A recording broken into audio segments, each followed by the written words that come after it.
Magandang araw po mga kaibigan at mga kapatid. Sa pangalan ng channel na ito ay muli pong bumabati si Brother Ren, kalakip ng kanyang pasasalamat sa Diyos sa payapang panahon na ipinagkakaloob sa atin. Tayo po ngayon ay nasa alert level 2 na lamang at sa mga sinasabi ng mga eksperto ay halos nadaig na raw yung sinasabing Delta variant, kaya dapat po nating ipagpasalamat sa Diyos ang lahat ng mga ito, maging ang ating mga buhay at lakas na patuloy na ipinauutang sa atin. Dahil dito ay lalo po tayong manghawakan at manalig sa Diyos, maging masikap sa pag-aaral at pakikinig ng mga salita ng Panginoon mula sa Biblia na gaya ng inyong ginagawa ng mga nakararaan sa ating mga ginagawang pag-aaral at pagtalakay. Kaya nga sa pagkakataong ito ay atin na pong simulan ang muling pag-aaral, pagsasaliksik ng mga katwiran at salita ng Diyos mula sa banal na kasulatan, at ang ating pong teksto sa araw na ito ay ang nasa sulat pa rin ng apostol na si Mateo sa Kapitulo 7 at ang talata ay 1. Huwag kayong magsihatol upang huwag kayong hatulan. Yan pong napakinggan natin, huwag kayong magsihatol upang huwag kayong hatulan, ay linawin po natin sa pamamagitan ng ganitong katanungan. Bawal po ba ang humatol ayon dito sa talata na ating binasa? Ang unang sagot, opo, bawal ang humatol. Ang ikalawang sagot, hindi po bawal ang humatol. Ano po ang paliwanag ni Brother Ren? Bakit dun sa una ay bawal ang humatol? Batay dun sa talata na ating binasa, huwag kayong magsihatol, bawal po kung yung hahatulan ay hindi naman humahatol. Sa ibang salita, kung yung tao po ay nananahimik, hindi naman siya nagsasalita ng anupaman na nasa uring paghatol o pag-judge, bawal po yun na hatulan. Sa ganoong sentido, bawal po ang humatol. Hindi naman kumikibo yung tao, hindi naman nagsasalita yung tao, hindi naman nagbibigay ng komento yung tao, hahatulan mo, bawal yun, ayon sa Panginoon. Ngayon, yung ikalawang sagot, hindi bawal humatol, yun po ay dun sa mga humahatol, lalo na dun sa mapaghatol, yung mabilis ang kanilang mga bibig para hatulan ang kanilang kapwa. Sa gayong uri ng mga tao, hindi po tayo binabawalan ng Panginoon na humatol. Anong katunayan at ano ang tagubili ng Panginoon kung tayo man ay hahatol? Dito sa Juan 7:24, salita pa rin ng Panginoong Hesus, huwag kayong magsihatol ayon sa anyo, kundi magsihatol kayo ng matuwid na paghatol. Dito talagang pinatitibayan na hindi bawal ang humatol. Bakit po? Sabi ng Panginoon yung paghatol sa anyo, yun, bawal yun. Pero kung ang paghatol ay matuwid na paghatol, hindi bawal. Kaya nga nilagyan po ng qualification ni Brother Ren yung tanong na bawal bang humatol per se? Hindi po. Kung ang iyong paghatol ay hindi batay sa appearance o sa anyo, hindi bawal ang humatol. Sapagkat ang iyong gagawing paghatol, kung hindi sa anyo, ayon sa katwiran. Kaya nga, linawin po natin, kailan bawal humatol? Pag ang hahatulan mo yung nananahimik, hindi humahatol, hindi kumikibo, bawal yun. Pero kung ang hahatulan mo ay mapaghatol, bagyang kibot ay humahatol sa kapwa, hindi masama, hindi bawal na hatulan yun. Ngayon, magbigay tayo ng halimbawa. Meron bang samahan, religious group o organisasyon na pangrelihiyon na humahatol sa kanyang kapwa? Basahin po natin dito sa TOP Magazine o yung magazine ng Ang Dating Daan, The Old Path Magazine, Volume 1, Number 03, page 38. Ito po ang hatol na inihatol ng ADD o Ang Dating Daan ni Eli Boy Soriano o yung MCGI. Ito, basahin natin. In the course of his preaching, Brother Eli has gathered many enemies.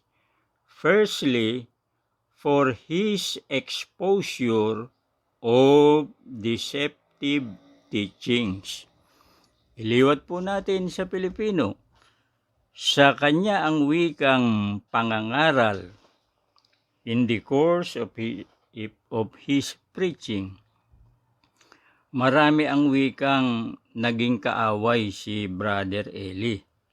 Unang-una ang wika dahil sa kanyang paglalantad o pag-expose ng may dayang mga aral, deceptive teachings. Ano po ang hatol dito ng Ang Dating Daan, MCGI ni Eli Boy Soriano? Batay po sa artikulong ito, sa pangangaral daw ni Eli Boy, nagkaroon siya ng maraming kaaway. Unang-una ang dahilan, sapagkat ini-expose daw niya yung mga turo na may daya o pandaraya. Yan ang hatol nila. Anong sabi po ng Panginoon? Dun sa humahatol, hindi bawal hatulan. Kaya nga, nahatulan ba itong pangkat ni Eli Boy o yung ADD o yung samahan ni Eli Boy? Nahatulan ba sila? Na ang hatol sa kanila ay tungkol din sa deception o pandaraya. Basahin po natin dito sa desisyon po ito ng First Division ng Supreme Court, na ito po ay may GR number 137592. Nakitaan ba ng deception o pandaraya o may daya itong samahan ni Eli Boy Soriano na kilala ng iba sa tawag na Ang Dating Daan? Ito po, basahin natin yung dispositive portion ng decision na ikinote ng Supreme Court. Respondent, mga kaanib sa Iglesia ng Diyos kay Kristo Jesus, SIC, HSK, ito yung grupo nila Eli Boy, sa bansang Pilipinas, is hereby mandated to change its corporate name to another, not deceptively similar or identical to the same already used by the petitioner, any corporation, association, and or partnership presently registered with the Commission. Ito pong dispositive portion, inaatasan yung samahan ni Eliboy Soriano na magpalit ng pangalan. Inoorderan na yung pangalan na mga kaanib sa Iglesia ng Diyos kay Kristo Jesus, haligi at saliga ng katotohanan sa bansang Pilipinas, palitan nyo ang wika yan ayon sa pinagtibay na desisyon ng Supreme Court. Bakit? May deception daw. Deceptively similar, sabi. Ibahin nyo yung pangalan nyo kasi may deception may daya Deceptively similar doon sa ginagamit na ng ibang korporasyon. Ito yung pagkatalo ni Eliboy Soriano o yung samahan niya doon sa usapin tungkol sa pangalan na ang mga kaanib sa Iglesia ng Diyos kay Kristo Jesus, haligi at saliga ng katotohanan sa bansang Pilipinas, na ayon kay Eliboy, ito raw ay tunay, kumpletong pangalan sapagkat sa mag-ama ang wika at meron pang pangalang Kristo, sabi ng desisyon ng husgado, hinatulan sila. May daya yung paggamit nyo baguhin nyo yan. Patently deceptive, sabi. Merong daya. Hindi masamang hatulan ang dating daan ni Eliboy kasi sila mismo yung sinasabi nila sa kanilang magazine, ini-expose ni Brother Eli ang deceptive teachings, yung pala siya mismo. Bago pa lang siya, nagparehistro pa lang ng pangalan, may daya na agad.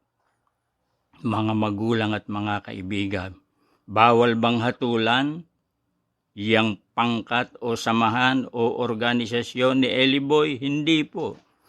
Sapagkat itong pangkat na ito mismo na nagsasabi na naglalantad sila ng may mga dayang aral, siya mismo o yung samahan ni Eliboy Soriano ay nasumpungan, nakitaan at hinatulan dahil po sa pandaraya na kanyang ginawa.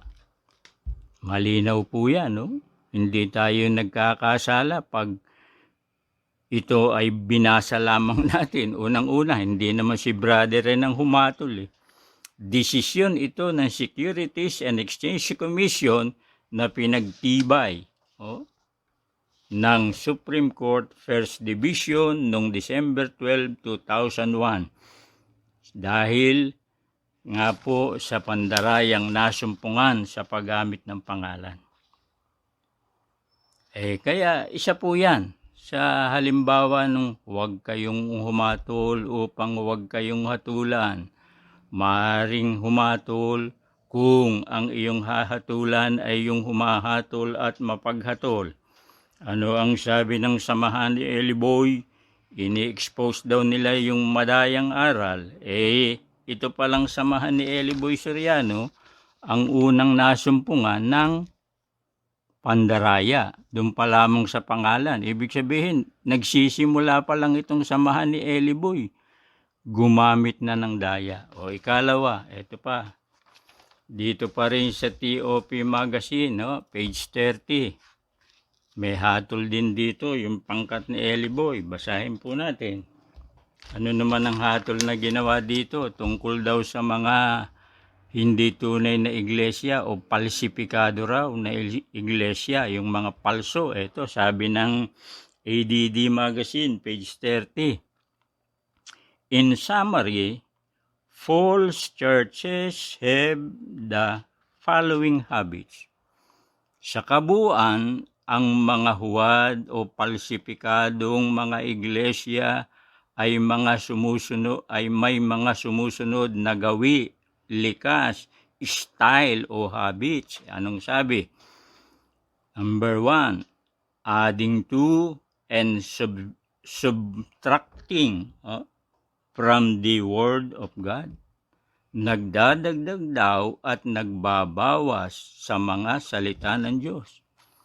Ano po ang hatol dito ng ADD? Dito sa The Old Path Magazine?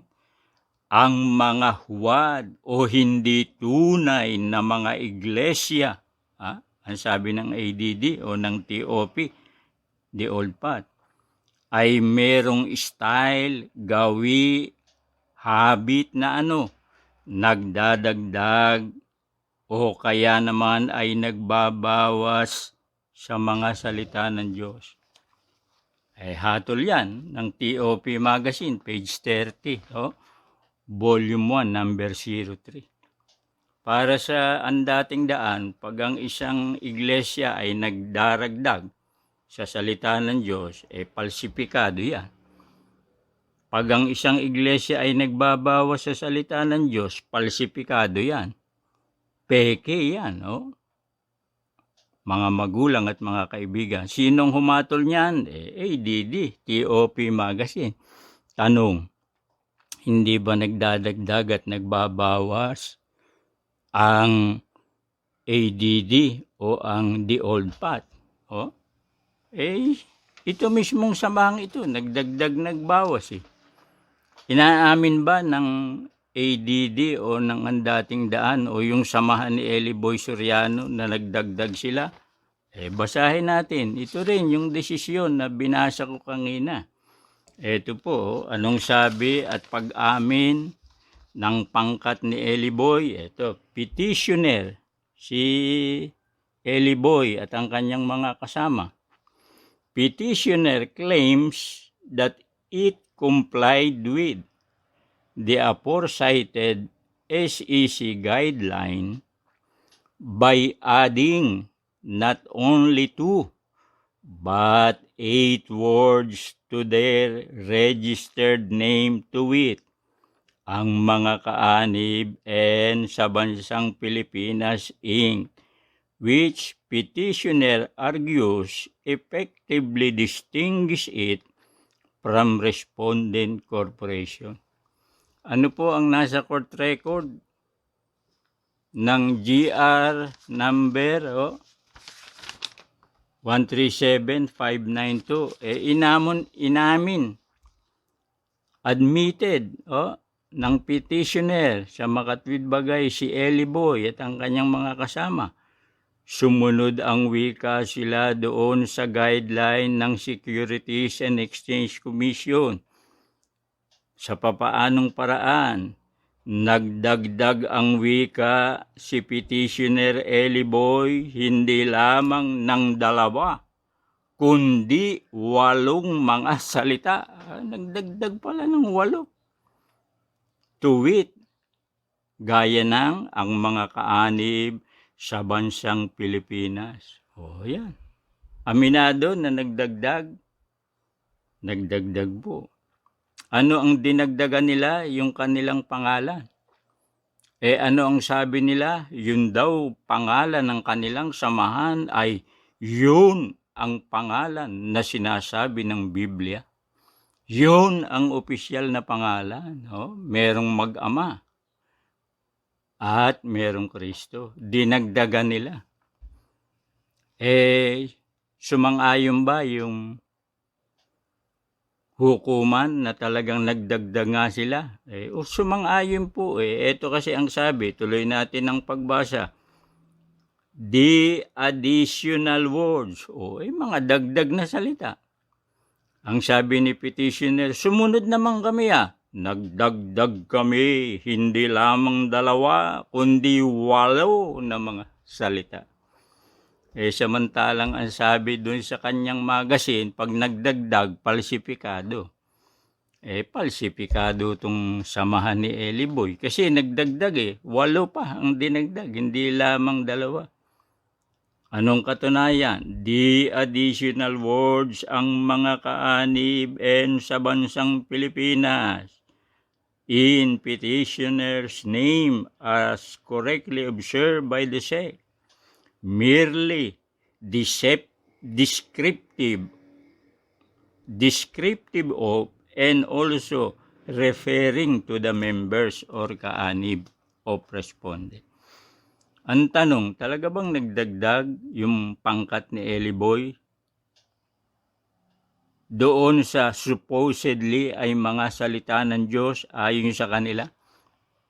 Kasi yun daw pangalan ng kanilang iglesia ay nasa Biblia dinagdagan nila. Anong lumilitaw niyan ayon sa kanyang hatol o hatol ng TOP magazine? Palsipikado palang iglesia yan. Ayon mismo sa kanya. Mga magulang at mga kaibigan. Hindi si brother rin ang humatol. Hatol po yan ng Securities and Exchange Commission na pinagtibay, tinuldukan, binigyan ng kapamigatan ng Supreme Court. Una, ang sabi, nangangaral daw si Brother Eli kaya maraming kaaway, ini-expose yung mga medayang aral. Ang totoo, kaya nagagalit, minumura, tinutungayaw ng pangkat ni Eli Boy yung mga kaibayo sa pananampalataya, gaya ng ating napatunayan sa mga nakaraan na binasa ko rin sa mga desisyon ng husgado. Sila mismo tuloy na hatulan. Pagkatapos, palso daw yung iglesia na nagdadagdag. Ito mismo, inamin. Under oath, mga magulang at mga kaibigan, inamin ng petitioner sa makatwid bagay tumutukoy kay Eli Boy, nagdagdag kami, sabi ng petitioner na si Eli Boy, ng 8 mga salita, hindi lang 2. Anong sabi nga po ng hatol ng ang dating daan o the old path? Palsipikado yan. Lumalabas. Palsipikado yung samahan ni Eli Boy. Hindi ba, natalo na nga, December 12, 2001, nagparehistro. Anong pinarehistro? Members, Church of God International. May dagdag ba yun? Meron. Inamin na nga dito, ang mga kaanib, dagdag lang nila yun. In English lang, members, mga kaanib, dagdag. Parehas lang. Yung international, dagdag yun. Kasi dito, ang inaaming dagdag sa bansang Pilipinas. Dagdag yun. Lamang, iniba nila international. Nagdagdag ba? Maging dun sa bagong pangalang pinarehistro na MCGI? Opo. Hindi lang nagdagdag, nagbawas pa. Anong binawas? Kay Kristo Jesus. Haligi, saliga ng katotohanan. Mga tinanggal na yun. Pati nga yung nasa Hudiya, tinanggal na. Kaya nga tupad din sa kanila yung hatol nila. Adding to or subtracting o pagbabawas sa salita ng Diyos. Doon sa Members Church of God International, ang daming kinaltas, tinapyas. Yun na nga, kay Kristo Jesus, haligi, saliga ng katotohanan, at least 6 na yun. Anong sabi nila? Pag nagbawas, palsipikado yan, huwad yan, peki yan. Ang tinamaan uli ng hatol niya, yung pangkat na naman ni Eli Boy, mga magulang at mga kaibigan. Pero kung magsalita, ini-expose ni Brother Eli ang mga deceptive teaching. Bago nyo sabihin yan, tingnan nyo muna yung samahan ninyo kung walang pandaraya. Hinatulang kayo dyan ng husgado, na may daya kayo. Pagkatapos, sabi nyo, o ng TOP, o ng ang dating daan, yung magdagdag at magbawas, yan ay palsipikado. Hinatulan na naman kayo ng First Division ng Supreme Court, nagdagdag hindi lamang, inamin ninyo under oath na nagdagdag nga kayo. Pagkatapos, nagbawas. Pag ganyan po ang samahan, bawal bang hatula? Hindi, mga magulang at mga kaibigan. Ito pa, hatulan natin. Sapagkat hindi naman sila bawal hatulan. Alam nyo ba na nangopya itong pangkat ni Eli Boy sa Iglesia ni Cristo ni Ginoong Felix Manalo? Basahin natin. Dito sa page 34 ng Pasugo, may ganitong nakasulat. Ihabol lang natin. From God's messenger in these last days, Brother Felix Y. Manalo. Anong sabi sa Pasugo? Mula ang wika sa sugo ng Diyos sa mga huling araw na si Felix Manalo. Paano kinopya yan ni Eli Boy? Basahin natin dito sa kanyang publication. MCGI, January 14, 2009. Ito ang sabi. For the glory of His Creator. Ang tinutukoy si Eliseo Soriano. To prove that He is truly God's humble messenger in these last days. Yung aral na si Manalo sugo sa huling araw, kinopya ni Eli Boy. Ito, ayon sa kanyang publication. Messenger in these last days. Sino raw? Brother Eliseo Soriano. Tiyak ko sa inyo ang nangopya, yung pangkat ni Eli Boy. Bakit? 1914 pa inaaral na ng INC na si Felix Manalo sugo sa huling araw. Ito namang pangkat ni Eli Boy, 1980 lamang onward sinabi na sugo raw sa huling araw si Eli Boy Soriano. Nangopya o hindi? Nangopya. Sino? Si Eli Boy Soriano o ang kanyang pangkat. Sugo raw ng Diyos sa huling araw si Eli Boy. Matagal ng aral ng INC yan mga magulang at mga kaibigan.